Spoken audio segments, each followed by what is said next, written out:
और करेजा लोग कैसे हैं आप सब? बहुत देर हो गया। देखे यार सब लोग सोए हो गए कहा आज हैं?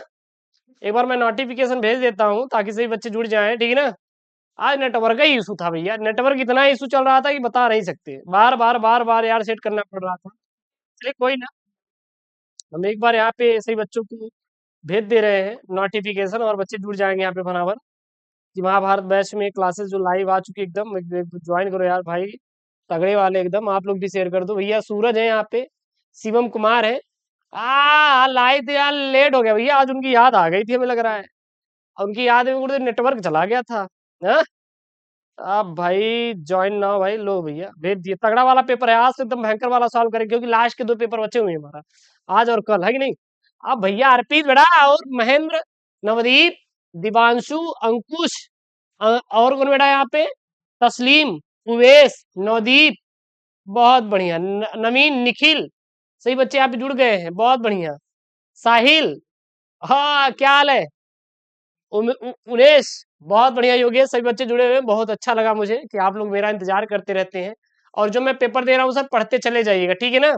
और याद रखना इसके बाद हल्ला नहीं मचाना है, 2 पेपर खत्म हो जाएगा जीव विज्ञान के बाद, कल खत्म हो जाएगा लाइव, हल्ला नहीं मचाना है। शांति बनाए रखना बेटा। हम आपको डेली डेली आपको इंग्लिश का पहले खत्म कराएंगे, वीडियो आता रहेगा, पेपर देंगे जी जल्दी जल्दी, ठीक ना? फिर फिजिक्स और केमिस्ट्री का जल्दी जल्दी पेपर दे देंगे, फिर उसका वीडियो आपका रह जाएगा, मैं वीडियो सर से बोल के रिकॉर्डेड में आपको अपलोड करवा दूंगा। कोनो दिक्कत नहीं होना चाहिए, ठीक है ना? हम काम कर रहे हैं और आल्ट वालों पर भी काम हो रहा है। तो 2 मैं लाइव क्लास में खत्म किया हूँ पेपर के साथ, बाकी हम आपको जल्दी जल्दी पहले पेपर दे देते हैं, उसके बाद रह जाएगा वीडियो, वो तो आपको हम करवा देंगे सर से बोल के, ठीक है ना? हाँ हाँ, लव यू टू यार नवदीप, ठीक है ना? बाकी हमें याद रखना, हम बीच बीच में आते रहेंगे आपसे मुलाकात करने के लिए, कसम सर बहुत याद आएगी आप लोगों के, मतलब एक दिल में रहता है ना सर। मतलब मैंने कभी सोचा नहीं था आप लोग इतना प्यार देंगे, आपने बहुत प्यार दिया, इसके लिए तहे दिल से धन्यवाद। ये भाई आपके साथ रहेगा। अब आपके फिजिक्स केमिस्ट्री पर काम करना है क्योंकि उसपे भाई बहुत टाइम कंज्यूम हो रहा है पेपर बनाने में। देन हमें अब उस टाइम दीजिए, मैंने जो लाइव पढ़ाना था पढ़ा दिया हूँ। अब मुझे आप टाइम दीजिए, आपसे बच्चे मैं आपसे रिक्वेस्ट कर रहा हूँ। मुझे फिजिक्स केमिस्ट्री का पेपर सर बनवाना है आपके लिए, ठीक है ना? जिसको दिया था प्रोजेक्ट वो बेचारा धोखा दे दिया, तो दिन हमें बैठ के आपको एक एक चीज टाइप करना है, बनाना है। तो दिन हमें टाइम दीजिए ताकि हम आपका 20 जनवरी तक, मतलब 20 जनवरी तक फिजिक्स और केमिस्ट्री के साथ साथ सेट आपको हम दे दें, और इंग्लिश का जल्दी जल्दी सेट देकर उसका सॉल्व करा दें। ये हमें आप टाइम दे दीजिए करने का, ठीक है ना? और लाइव हमारा 2 था, मैंने आपको पढ़ाई दिया बढ़िया एकदम। और फिर फिजिक्स केमिस्ट्री का 7 सेट मैंने आपको दे दूंगा जल्दी जल्दी पीडीएफ, उसके बाद उसका वीडियो थोड़ा सा समझाकर आपको प्रोवाइड कर दिया जाए, काम खत्म हुआ। कोनो दिक्कत है क्या? एक बार सभी बच्चे प्यार से कमेंट बॉक्स में मेंशन कर दे। लेकिन सर कसम से अभी रोना आ जाएगा, बस यही समझ लीजिए, रो नहीं रहे हैं। आपने बहुत प्यार दिया, कभी सर मतलब भूलेंगे नहीं आप लोगों को। और बीच बीच में हम आपको अभी कंटेंट, अभी अभी तो कंटेंट दिए ही नहीं, अभी खंडकाव्य हिंदी में बचा हुआ है और कुछ चित्र वाले प्रश्न है वो। अब पेपर के पहले महाभारत में हम लाइव पेपर आपको देंगे, टेंशन ना लो। उससे पहले भी मैं आपको बताऊं कैसे क्या करना है, अभी उसकी चिंता मत करो। लेकिन हाँ थोड़ा सा आप मतलब रह रह के चीजें आएंगी, तो उसके लिए मैं आपको पहले ही सजेस्ट कर रहा हूँ, ठीक है ना? हाँ कॉमर्स का देखिए उमेश राणा जी, कॉमर्स की यार मैं देख रहा था कुछ, जैसे कि आपकी कॉमर्स में जो सब्जेक्ट है ना, हाँ उसमें थोड़ा सा चीजें हैं, बट मैं कोशिश करूंगा उमेश जी की कॉमर्स के पेपर आपको दे दूं। मैं कॉमर्स का पेपर आपको दे दूंगा, आप सॉल्व कर लीजिएगा। आप मार्केट में भी जाएंगे सर जी तो कॉमर्स के क्वेश्चन बैंक आता नहीं, मतलब पेपर सेट, बट मैं आपको कॉमर्स का भी प्रोवाइड कर दूंगा पेपर, चिंता मत करना। ये भाई आपसे प्रॉमिस कर रहा है, ठीक ना? नींद, अच्छा ठीक है, साहिल बोल रहा है गुरुदेव नींद आ रही है, फास्ट करिए चलिए सर। आवृत बीजी पौधे का भ्रूणपोष होता है सर, आवृत बीजी पौधे का भ्रूणपोष कैसा होता है सर? त्रिगुणित होता है, याद रखना। अगला है विडाल टेस्ट, टाइफाइड के लिए मैं पहले होता है विडाल परीक्षण किसके लिए किया जाता है? टाइफाइड के लिए किया जाता है, याद रखना, ठीक। उसके बाद यहाँ पे अगला में आपका कि 108 लघु बीजाणुओं के निर्माण के लिए लघु बीजाणु मात्र कोशिकाओं की जरूरत पड़ती है सर जी। 108 में 4 से भाग दे दो तो कितना आएगा? हाँ 4 दूनी 8, और यहाँ पे आ गया आपका कितना? 2 और 7 चौक 28, 27। तो राइट आंसर क्या हो जाएगा? 27 हो जाएगा। उसके बाद मैंने आपको बताया ही था डाउन सिंड्रोम रोग किसके कारण होता है कि किस्मी जोड़ी, तो यहाँ पे ना गुणसूत्रों की किस्मी जोड़ी में एकल सूत्रता कारण डाउन सिंड्रोम रोग होता है। एक सूत्र की क्या हो जाती है सर? वृद्धि हो जाती है। उसके बाद निश्चित उत्तरीय प्रश्न है, क्या प्रश्न है यहाँ पे? जैव विविधता क्षति के दो कारण बताइए। जैव विविधता होती क्या है? जिसके कारण जो बहुत सारे जीव होते हैं उनका कम हो जाना। मान लो आपका बगीचा है, उसमें तमाम प्रकार के पेड़ हैं, महुआ है, आम है, गुलर है, उनका भी गुरुदेव पेड़ वहां पे लगा हुआ है गुलाब का। अब पहुंचा, हम काट दिए, तो जितने भी प्रकार के पेड़ थे आप उनको काट दिए, तो जैव विविधता खत्म हो गई ना। यही क्या है? कारण है। तो लिखेंगे यहाँ पे। हाँ हाँ अनुज, फिजिक्स फिजिक्स सब मिलेगा, टेंशन वाले बेटा, सब मिलेगा। अरे नहीं यार, श्रुति सैनी सैनी बोल रही है कि गुरुजी आप रिप्लाई नहीं देते। श्रुति जी, हाँ याद आती है, नवदीप बोला सर आपकी बहुत याद आती है। श्रुति जी यहाँ पे हजारों बच्चे कमेंट करते हैं। सोचिए, मैं सोचा नहीं था कि इतने बच्चे ज्वाइन करेंगे, हजारों बच्चे। अभी तो आपका पूरा पेपर ही बचा यार देने के लिए, ठीक है ना। अब थोड़ा टाइम भी तो दोगे, मुझे जो पढ़ाना था हिंदी बायोलॉजी तो लाइव खत्म कर दिए, बाकी अभी आपको हमें पेपर देना है, थोड़ा टाइम दीजिए ताकि जल्दी पेपर दे दें। तो पेपर में देने में देर हो जाएगा तो बहुत आप गुस्सा करेंगे, हल्ला मचा देंगे ना।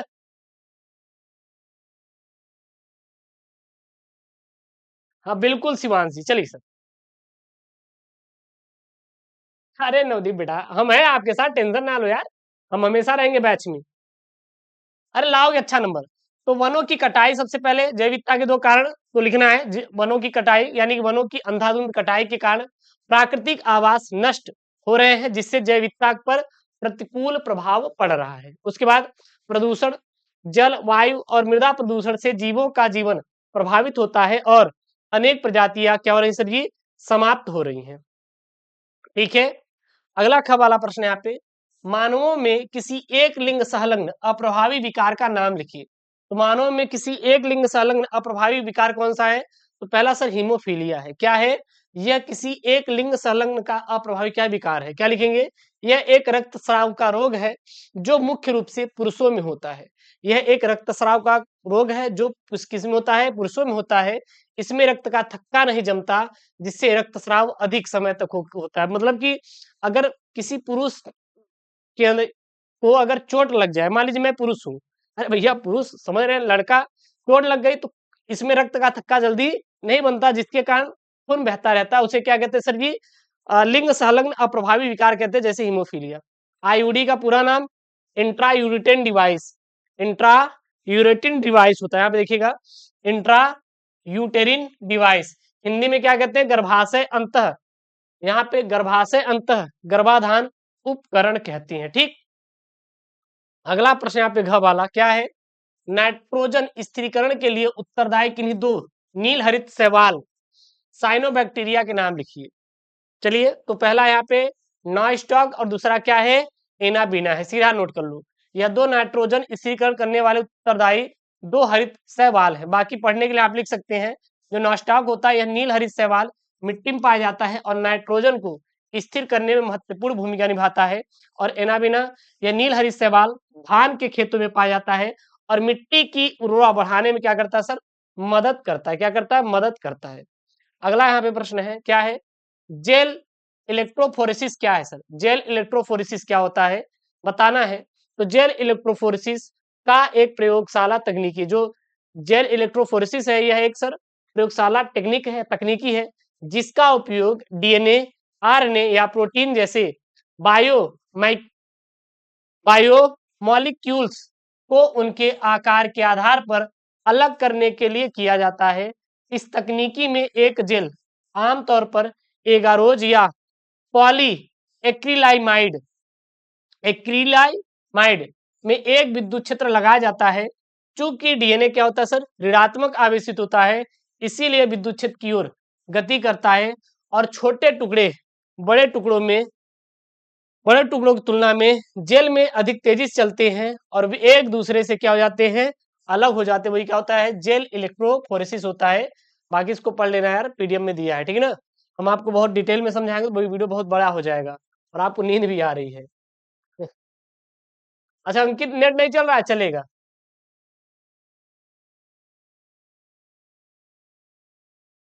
अरे आ जाओगे शिवांश, टेंशन ना लो। अगला यहाँ पे तिलगुत्तरी प्रश्न है। चिकित्सीय गर्भता समापन एमटीपी से आप क्या समझते हैं? तो इसका उत्तर क्या लिखेंगे? चिकित्सीय सगर्भता समापन एमटीपी का अर्थ होता है गर्भावस्था को चिकित्सा विधि द्वारा समाप्त करना। ध्यान देना, एमटीपी से क्या समझते हैं? तो एमटीपी को कहते हैं चिकित्सीय सगर्भता समापन। इसका मतलब होता है गर्भ अवस्था को चिकित्सीय विधि द्वारा समाप्त करना चिकित्सीय सगर्भता समापन कहलाता है। इसे आमतौर पर क्या कहते हैं? गर्भपात कहते हैं। क्या कहते हैं सर? गर्भपात कहते हैं। अगला प्रश्न है यहाँ पे, मानव इंसुलिन क्या है? तो मानव इंसुलिन एक हार्मोन है जो अग्नाशय द्वारा स्रावित होता है और यह रक्त में शर्करा के स्तर को नियंत्रित करने में महत्वपूर्ण भूमिका निभाता है।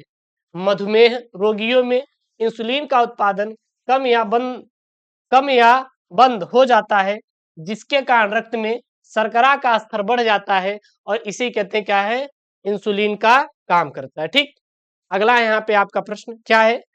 सक्रिय या निष्क्रिय प्रतिरक्षा क्या होता है? तो सर सक्रिय प्रतिरक्षा क्या होता है? मैंने कई बार बताया है, जब हमारा शरीर किसी रोगाणु से संक्रमित होता है या जब हमें कोई टीका लगाया जाता है तो हमारा शरीर स्वयं एंटीबॉडी बनाता है। इस प्रक्रिया को सक्रिय प्रतिरक्षा कहते हैं। और निष्क्रिय प्रतिरक्षा, जब हमें किसी दूसरे व्यक्ति या जानवर से प्राप्त एंटीबॉडी दी जाती है तो इसे निष्क्रिय प्रतिरक्षा कहते हैं।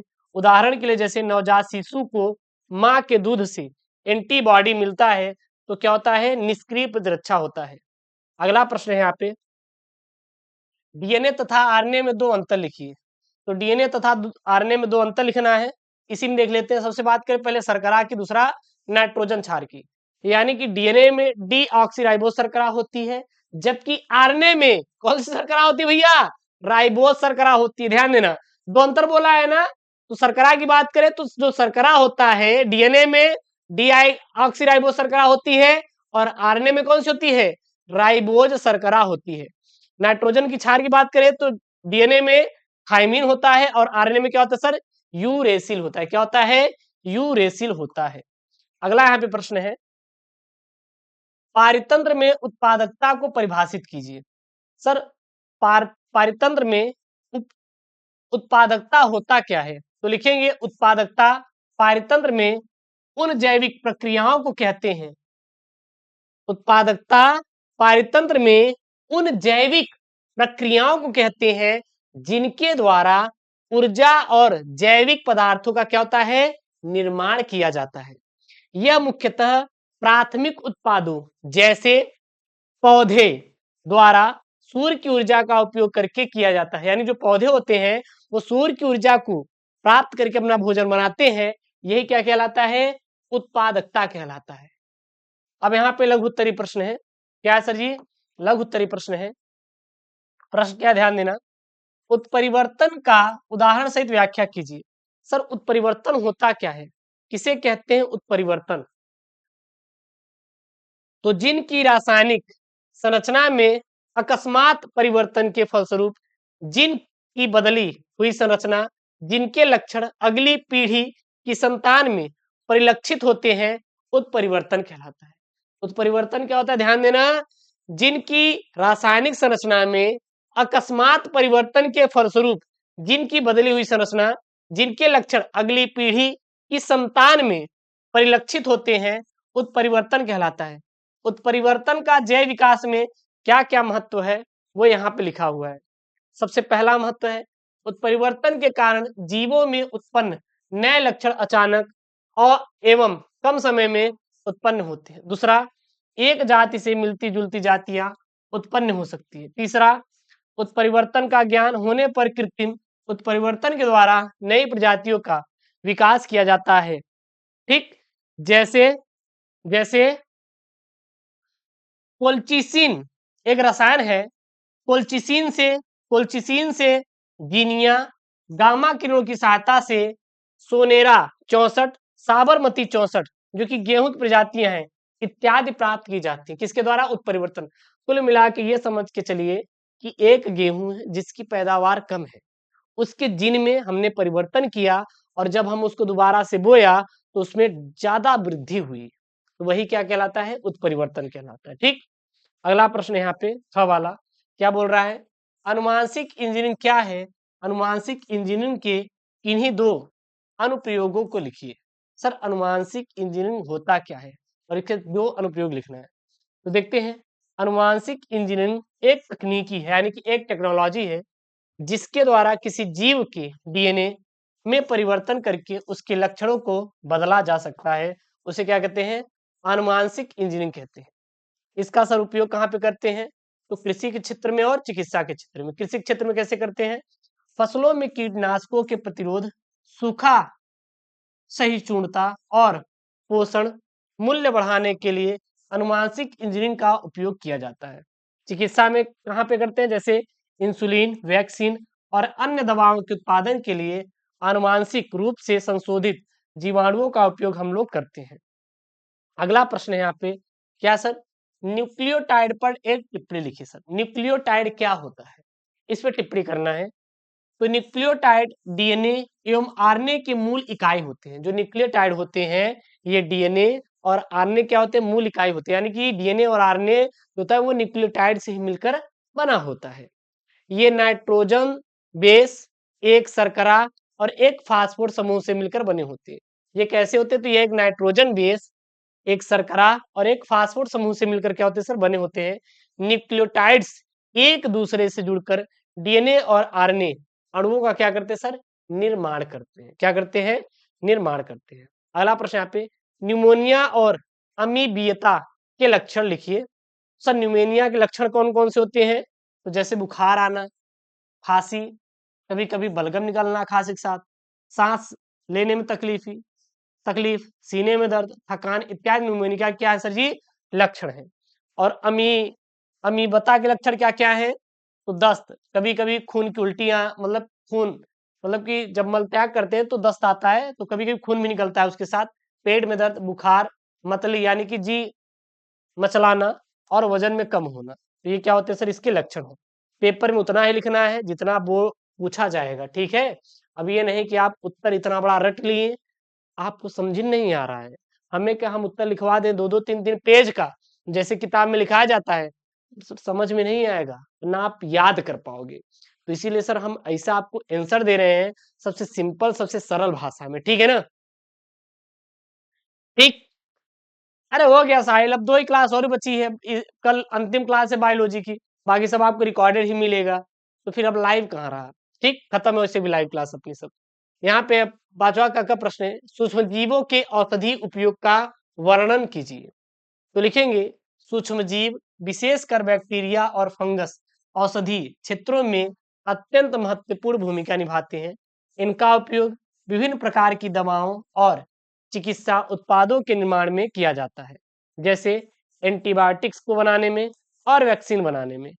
जैसे पेनिसिलिन और स्ट्रेप्टोमाइसिन जैसे एंटीबायोटिक्स बैक्टीरिया से प्राप्त होते हैं और बैक्टीरियल संक्रमणों के इलाज में क्या किए जाते हैं? उपयोग किए जाते हैं।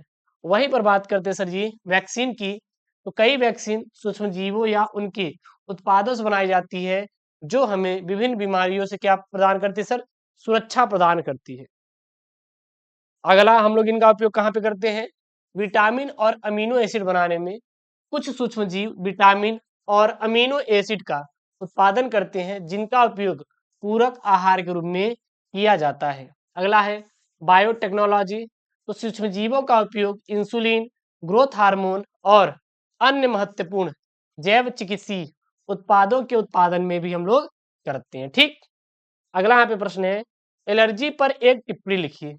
जी हाँ, एलर्जी क्या होती है सर? इस पर टिप्पणी करना है। चलिए लिखते हैं सर जी, एलर्जी किसे कहते हैं? तो एलर्जी एक प्रकार की प्रतिरक्षा प्रतिक्रिया है। एलर्जी एक प्रकार क्या है? प्रतिरक्षा प्रतिक्रिया है, जो किसी विशेष प्रकार या जो किसी विशेष पदार्थ के प्रति शरीर की अति संवेदनशीलता के कारण होती है। जब कोई एलर्जन शरीर में प्रवेश करता है, तो प्रतिरक्षा तंत्र हिस्टामाइन सहित विभिन्न रसायनों को छेड़ता है और यह रसायन सूजन, लालिमा, खुजली और अन्य लक्षणों का क्या बन जाता है सर? कारण बन जाता है। क्या बन जाता है? कारण बन जाता है। अगला प्रश्न यहाँ पे, अतिदोहन और सहविलुप्तता पर एक टिप्पणी लिखिए। सर अतिदोहन क्या होता है और सहविलुप्तता क्या होता है? तो किसी प्राकृतिक संसाधन का अत्यधिक और अनियंत्रित उपयोग को अतिदोहन कहते हैं। किसी प्राकृतिक संसाधन का अत्यधिक और अनियंत्रित उपयोग को क्या कहते हैं सर? अतिदोहन कहते हैं। यह पर्यावरण के लिए हानिकारक है और संसाधनों की कमी का कारण बन सकता है। उदाहरण के लिए वनों की अत्यधिक कटाई, मछलियों का अत्यधिक शिकार जो है ये अतिदोहन का क्या होता है सर, कारण होता है। अतिदोहन का मतलब ये है कि जो चीजें हैं, फिजिक्स केमिस्ट्री का साथ साथ सेट आएगा फॉर काइंड इंफॉर्मेशन। अगर और आपको पढ़ना रहेगा, डिमांड करेंगे तो हम 2 4 5 सेट अलग से आपको दे देंगे, ठीक। अगर आपका डिमांड रहेगा तो हम सर लिखवाए हैं, जो लिखवाए हुए हैं, क्योंकि हम पेपर को लिखवाए भी हैं, तो वो पीडीएफ मैं आपको दे दूंगा। तो टेंशन ना लो, मैं कैसे करके दूंगा आपको, बस सेट सॉल्व करेंगे। नहीं टाइप हो पाएगा तो मैं लिखवाऊंगा एक एक प्रश्न, मैं वो दूंगा, लेकिन हम आपको देंगे। वो मेरी रिस्पॉन्सिबिलिटी है, मैं कैसे करूंगा ये मेरे ऊपर छोड़ दीजिए, ठीक है ना। आपको परेशान सर नहीं होना है, वो मेरी रिस्पॉन्सिबिलिटी है। मैं आपको फिजिक्स केमिस्ट्री का सेट दूंगा, ठीक है ना, और आप लोग पढ़ना उसको। अगला यहाँ पे सहविलुप्तता। सर सहविलुप्तता क्या होता है, जब एक प्रजाति का विलुप्त होना दूसरी प्रजाति के विलुप्त होने का कारण बनता है तो इसे सहविलुप्तता कहते हैं। क्या कहते हैं सर, सहविलुप्तता कहते हैं, याद रखना। सत्यम फिजिक्स केमिस्ट्री क्लास चलेगा, बट आपको रिकॉर्डेड मिलेगा, रिकॉर्ड होकर, ठीक है ना। क्योंकि सर यहाँ पे उपलब्ध नहीं हो पा रहे, इसलिए उसको आपको रिकॉर्ड होकर उसे मिलता जाएगा। आप रोज चेकआउट करते जाइएगा, पढ़ते जाइएगा, ठीक। आपको मिलता जाएगा। पहले हम लोग इसके बाद आपको इंग्लिश का हम पूरा वहां पे कंप्लीट कराएंगे, और साथ ही साथ फिजिक्स केमिस्ट्री भी आता रहेगा। 20 जनवरी से पहले आपका फिजिक्स और केमिस्ट्री, फिजिक्स केमिस्ट्री के कम से कम 7 7 सेट आपको दे देंगे, 7 से 8 सेट, और इंग्लिश का कंप्लीट करा देंगे। आप लोग पढ़ते रहिएगा, ठीक, कोई दिक्कत नहीं होगा। अंकुश फिजिक्स केमिस्ट्री में तभी आएगा, पहले जो वहां पे 1 शॉट वीडियो उसको पढ़ लेना। बाकी हम आपको इतने फिजिक्स केमिस्ट्री को के पेपर दे ही देंगे जितने में काम हो जाएगा। साथ ही साथ उसको पढ़ने के बाद आप सेट सॉल्व कर लेना, आपका हो जाएगा, ठीक। उदाहरण के लिए, यदि किसी क्षेत्र में परागकण करने वाले कीड़े विलुप्त हो जाते हैं तो उस पर निर्भर रहने वाले पौधे भी क्या हो जाते हैं सर, विलुप्त हो सकते हैं। ये क्या होता है, सहविलुप्तता कहलाता है। समझ में आया क्या। अगला प्रश्न है, मानव में पाए जाने वाले किन्हीं 3 क्रोमोसोमी विकार यानी सिंड्रोम का टिप्पणी लिखिए। अब मानव में पाए जाने वाले 3 क्रोमोसोमी यानी कि सिंड्रोम रोग कौन कौन से मैंने आपको बताया था, Turner syndrome, down syndrome, Klinefelter syndrome. जितने सिंड्रोम है ये सब क्या है, क्रोमोसोमी गुणसूत्री क्या है, विकार है। क्रोमोसोमी बोलो विकार या गुणसूत्री विकार बोलो। तो सबसे पहले होता क्या है इसको देख लो। क्रोमोसोमी विकार गुणसूत्रों की संख्या या संरचना में परिवर्तन के कारण होता है। ये विकार जन्म से ही मौजूद होते हैं और व्यक्ति के शारीरिक और मानसिक विकास को क्या करते हैं, प्रभावित करते हैं। अब एक एक करके देखते हैं। पहला है यहाँ पे डाउन सिंड्रोम। तो यह सबसे आम क्रोमोसोमी विकार है जिसमें व्यक्ति के पास गुणसूत्र 21 की एक अतिरिक्त प्रति होती है। मतलब समझिएगा, यहाँ पे ये बोल रहा है कि यह सबसे आम क्रोमोसोमी विकार है जिसमें व्यक्ति के पास गुणसूत्र 21 की एक अतिरिक्त प्रति होती है। मतलब 21वीं जोड़ी में एक गुणसूत्र की क्या हो जाती है, वृद्धि हो जाती है, जिसके कारण मनुष्यों में 46 के स्थान पर एक गुणसूत्र वृद्धि हो जाए, कितना हो जाएगा, 47 गुणसूत्र हो जाता है। वही क्या होता है सर जी, डाउन सिंड्रोम होता है, ठीक। इसके लक्षणों में चेहरे की विशिष्ट बनावट, बौद्धिक विकलांग विकलांगता और हृदय दोष इत्यादि शामिल होते हैं। मतलब कि जो चेहरे की बनावट बनावट होती है वो बेकार हो जाती है, यही सब है, और बुद्धि उसकी सही नहीं रहती। अगला यहाँ पे है आपका कौन सा सिंड्रोम है, क्लाइनफेल्टर सिंड्रोम। मैंने लिखवाया भी है, आपको कल भी करवाया था। यह पुरुषों में पाए जाने वाला एक विकार है जिसमें व्यक्ति के पास एक अतिरिक्त एक गुणसूत्र होता है। मतलब इसमें एक एक्स गुणसूत्र की क्या हो जाती है सर, वृद्धि हो जाती है, जिसके कारण मनुष्यों में 46 गुणसूत्र के स्थान पर एक गुणसूत्र बढ़ के कितना, 47 हो जाता है, जिसे क्लाइनफेल्टर सिंड्रोम कहते हैं। यानी कि एक्स वाई के साथ एक गुणसूत्र और बढ़ गया, तो ये क्या हो जाएगा, क्लाइनफेल्टर सिंड्रोम। और ये हमेशा किस में होता है, ये हमेशा नर में होता है। किस में होता है, नर में होता है। इसके लक्षणों में लंबा कद, छोटे अंडकोश, कम मांसपेशी, द्रव्यमान आदि शामिल होते हैं। अगला यहाँ पे टर्नर सिंड्रोम है। अब सर टर्नर सिंड्रोम क्या होता है, यह महिलाओं में पाया जाता है। क्लाइनफेल्टर सिंड्रोम पुरुषों में पाया जाता था, यह महिलाओं में पाया जाने वाला एक विकार है जिसमें एक एक्स गुणसूत्र की कमी हो जाती है, तो अकेला क्या बचता है, एक्स बचता है। इसके लक्षणों में छोटा कद, गर्दन में झुर्रियां, बौद्धिक बौद्धिक विकलांगता, हाँ, विकलांगता इत्यादि शामिल है। अगला प्रश्न है यहाँ पे, क्या है? प्राकृतिक वर्ण पर एक टिप्पणी लिखिए। सर प्राकृतिक वर्ण होता क्या है, ये बताना है यहाँ पे। हाँ, सत्यम जो मिलेगा सॉल्व रहेगा, ठीक है ना? आ जाएगा साहिल बेटा, आ जाएगा। अब इसी को सॉल्व करा देंगे सलमान, पहले इसको सॉल्व करा देते हैं। सर प्राकृतिक वर्ण सिद्धांत क्या होता है? नेचुरल सिलेक्शन, चार्ल्स डार्विन द्वारा प्रतिपादित एक महत्वपूर्ण सिद्धांत है। कौन? प्राकृतिक वर्ण का जो सिद्धांत है, यह चार्ल्स डार्विन के द्वारा प्रतिपादित एक महत्वपूर्ण सिद्धांत है, जिसके अनुसार प्रकृति में केवल वही जीवित रह सकते हैं जिनमें पर्यावरण के अनुरूप अनुकूलित गुण होता है।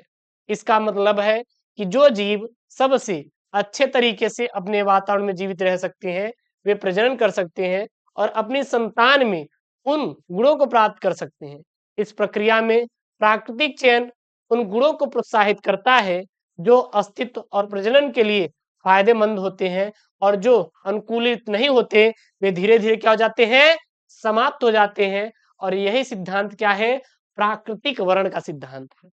अब इसी को जब आप क्वेश्चन बैंक में पढ़ेंगे या किताब में पढ़ेंगे तो लंबा चौड़ा भाषण देगा, लेकिन हमें नहीं सर, इतना पेपर में नहीं लिखना है, हमें तो बहुत प्यार से इतना ला के लिखना है। तो एक छोटा सा प्यारा सा परिभाषा यही है इसका, मतलब कुल मिलाकर समझ के चलिएगा कि इसका प्रतिपादन डार्विन ने किया था। अगर हम समाज के अनुकूल रहेंगे, समाज हमें अच्छे से रखेगा। अगर प्रतिकूल जैसे हुए, समाज लात मार के बाहर निकाल देगा। जैसे मान लीजिए आपने किसी को पसंद कर लिया, क्या कर लिया सर? किसी को पसंद कर लिया, तो समाज आपकी शादी होने देगा? अरे नहीं होने देगा। कोई कहता है लव मैरिज करो, नहीं, नहीं नहीं करने देगा ना। यानी कि आप क्या हो रहे हैं सर जी? उनके प्रतिकूल हो रहे हैं, तो लात मार के बाहर कर देगा। अगर अरेंज मैरिज करोगे, भाई एक्सेप्ट करेंगे, आपकी बारात में भी आपका पड़ोसी जाएगा, है कि नहीं? अब समझ में आया क्या? अब समझ में आ गया।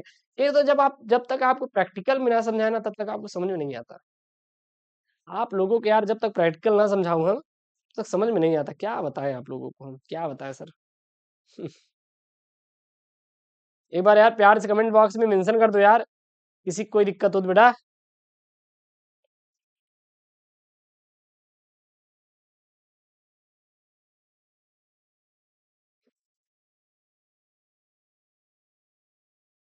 अरे थैंक यू सो मच सत्यम यार, सत्यम आप खुद ही प्यारे हो यार इतने।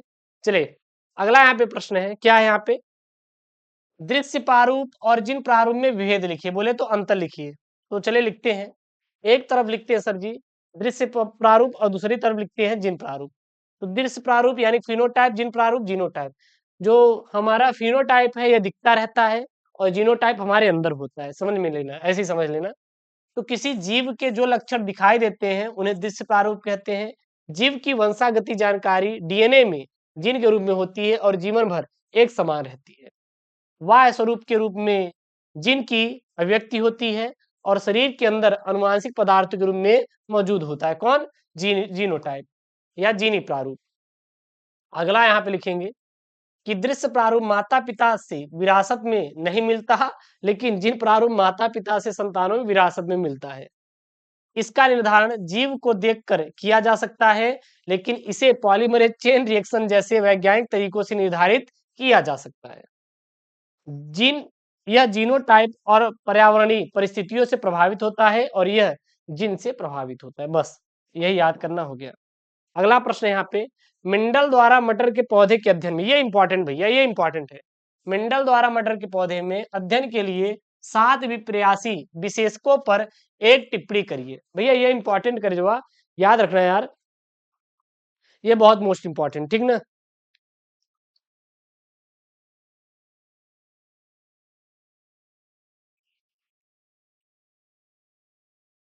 एक्चुअली में क्या होता है कि जब मैं बाहर जाता हूँ ना, तो वहां पे अब मैं बाहर का पानी पीना पसंद ज्यादा नहीं करता, क्योंकि कैसा भी पानी दे देते हैं।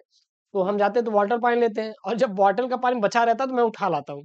वैसे में सिटी में पानी आपको खरीद के पीना पड़ता है, या तो आरओ लगाओ। भैया आरओ लगाएंगे तो उसका 10 से 15 हजार रुपया खर्च आएगा, ठीक है ना? मेंटेनेंस का। इससे अच्छा भैया पैसा दे के पानी मंगा लो, कॉल कर दो, आ जाता है, भर देता है वो।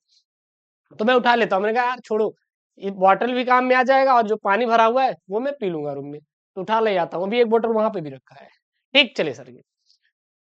ग्रेगर मेंडल ने मटर के पौधे पर अपने प्रयोग किए और 7 विप्रयासी विशेषकों की पहचान की, जिनमें प्रत्येक में 2 विकल्प होते थे। ठीक, मेंडल ने निम्नलिखित विशेषकों का अध्ययन किया, नीचे दिया गया है वो 7 विशेषक जो है, करके अनुवांशिकता के नियमों का पता लगाया और यह सिद्ध किया कि गुणों का संचरण पीढ़ी दर पीढ़ी निश्चित पैटर्न के अनुसार होता है, जिसे हम मेंडली नियम के रूप में जानते हैं।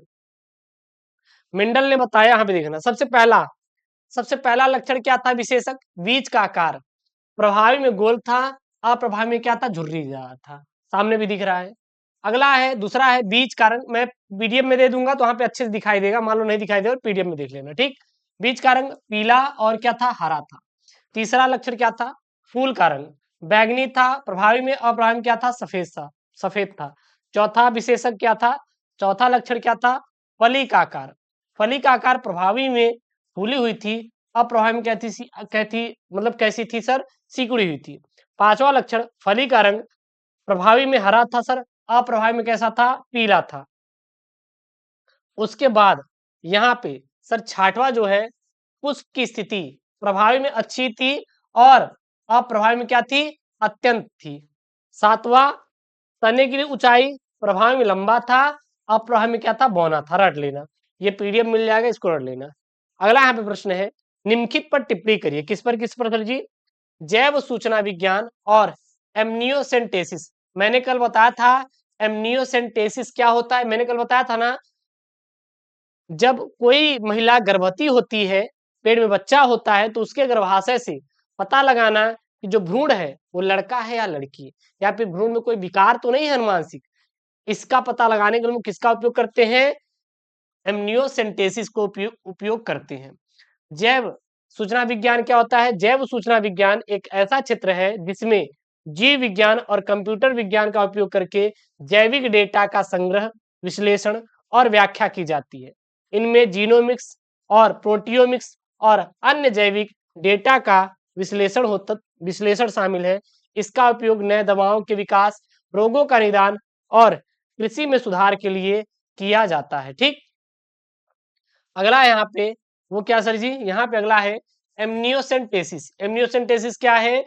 एमनियोसेंटेसिस एक प्रसव पूर्व निदान परीक्षण है, प्रसव से पहले होता है, जिसके द्वारा गर्भ में पल रहे बच्चे के गुणसूत्रों की जांच की जाती है और इस परीक्षण में गर्भाशय से एमनियोटिक द्रव का नमूना लिया जाता है और उसमें मौजूद भ्रूण कोशिकाओं का विश्लेषण किया जाता है। और यह परीक्षण उन गर्भवती महिलाओं के लिए किया जाता है जिसमें क्रोमोसोम विकार जैसे डाउन सिंड्रोम का क्या होता है? खतरा होता है। ठीक है ना, कोई दिक्कत यहां तक?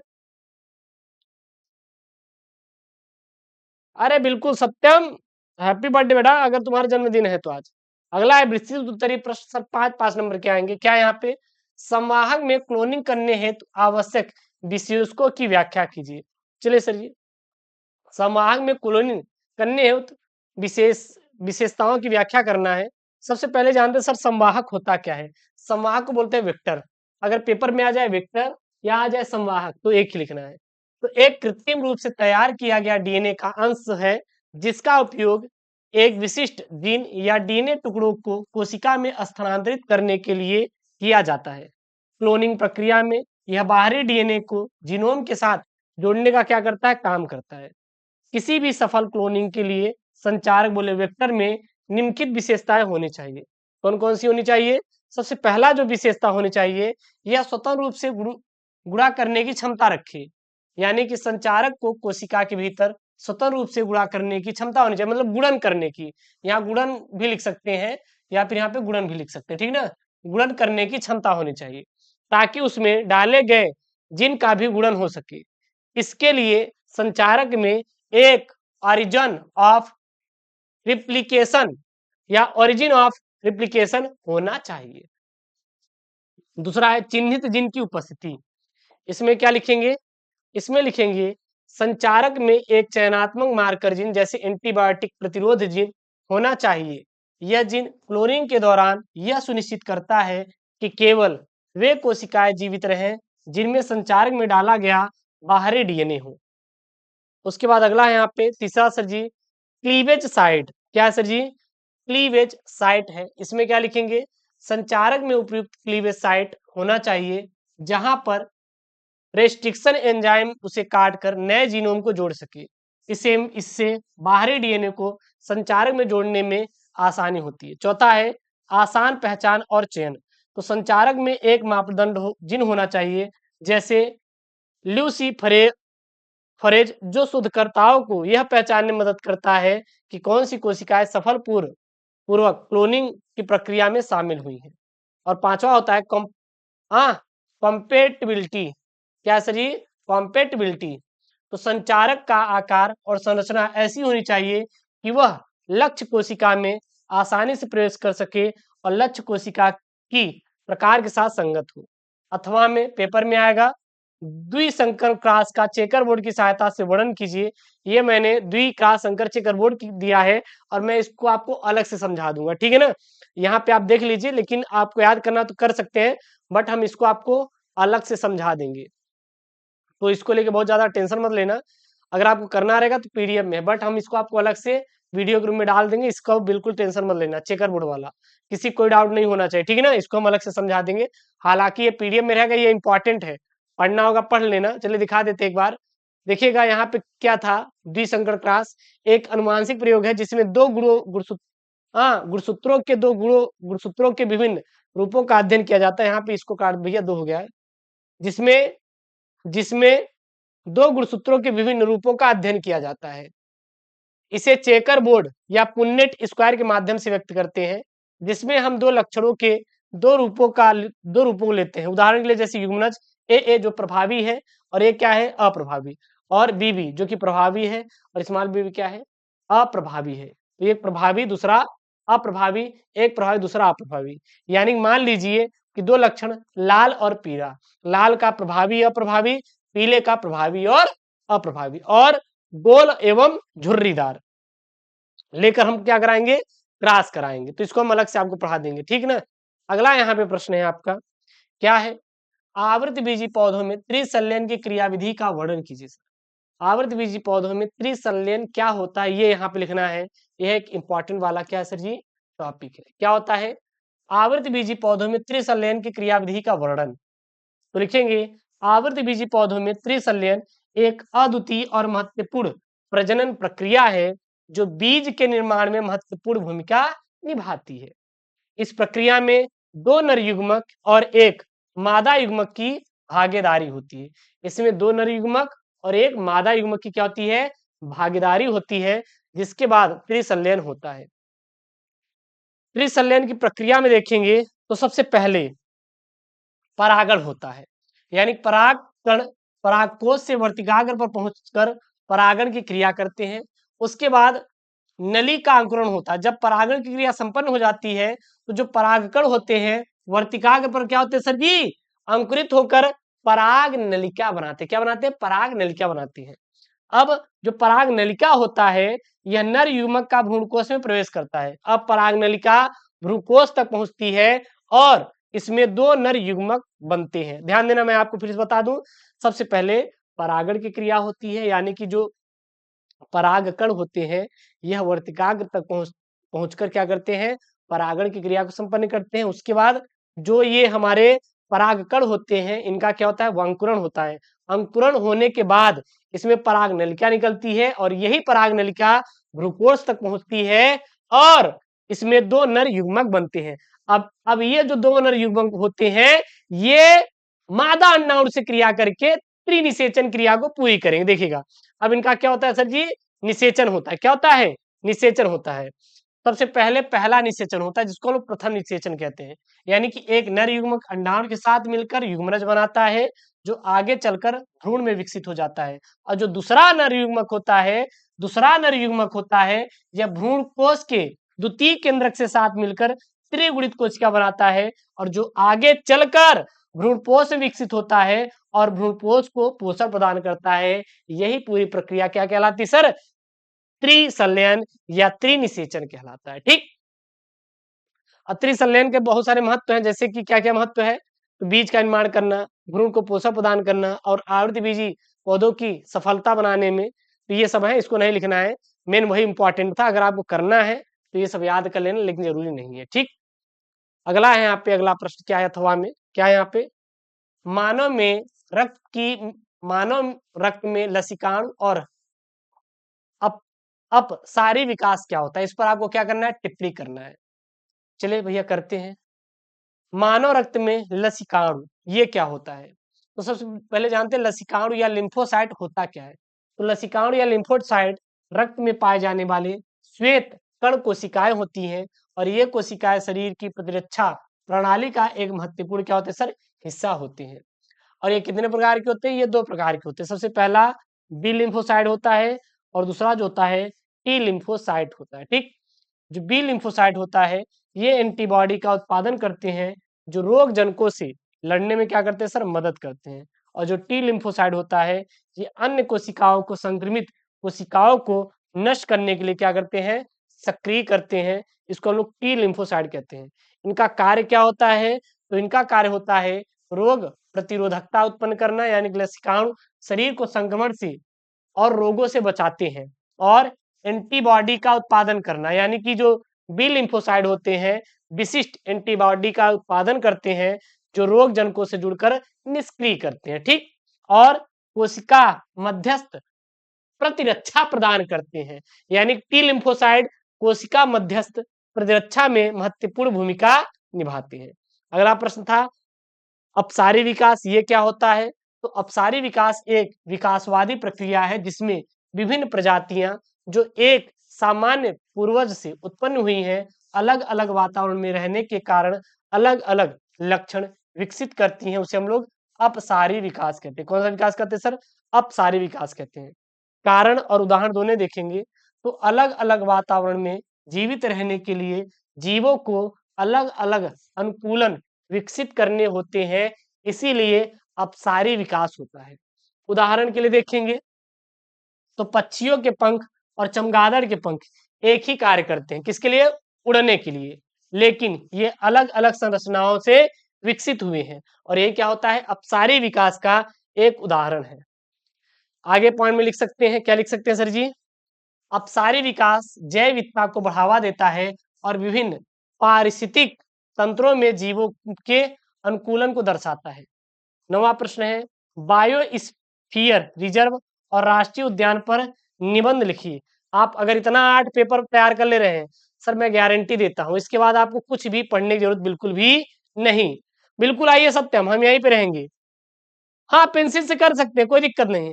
अरे नहीं, पेंसिल से आपको मत लिखना यार, आप पेंसिल से मत लिखना, ठीक है ना।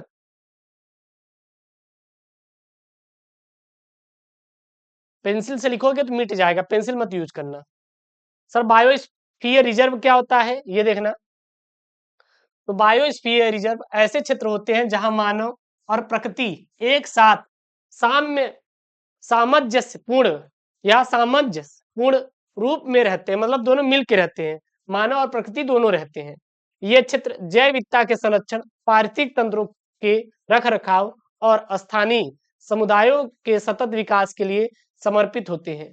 बायोस्फीयर रिजर्व में 3 क्षेत्र होते हैं। पहला क्या होता है, कोर क्षेत्र होता है, यह क्षेत्र सबसे अधिक संरक्षित होता है और यहाँ मानव गतिविधियां प्रतिबंधित होती हैं। अगला होता है बफर क्षेत्र।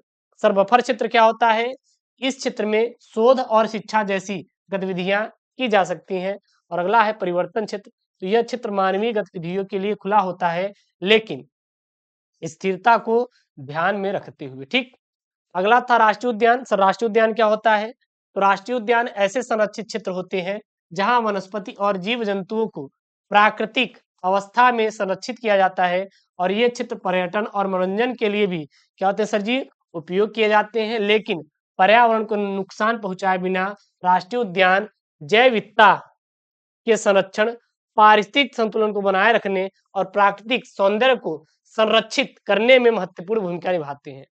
अब इनके सर क्या क्या महत्व है बायोस्फीयर रिजर्व और राष्ट्रीय उद्यान के, तो सबसे पहला जैव विविधता का संरक्षण करने में, यानी ये क्षेत्र विभिन्न प्रजातियों के पौधे और जानवरों को क्या करते हैं, सुरक्षा करने में मदद करते हैं, यानी संरक्षित करने में मदद करते हैं। पारिस्थितिक संतुलन के लिए, यानी ये क्षेत्र पारिस्थितिक तंत्रों को स्वस्थ रखने में मदद करते हैं। अगला जलवायु परिवर्तन से लड़ने के लिए, ये क्षेत्र कार्बन डाइऑक्साइड को अवशोषित करके जलवायु परिवर्तन से लड़ने में क्या करते हैं, मदद करते हैं। अगला, पर्यटन और आर्थिक विकास के लिए ये क्षेत्र पर्यटन को बढ़ावा देकर स्थानीय अर्थव्यवस्था को मजबूत करते हैं।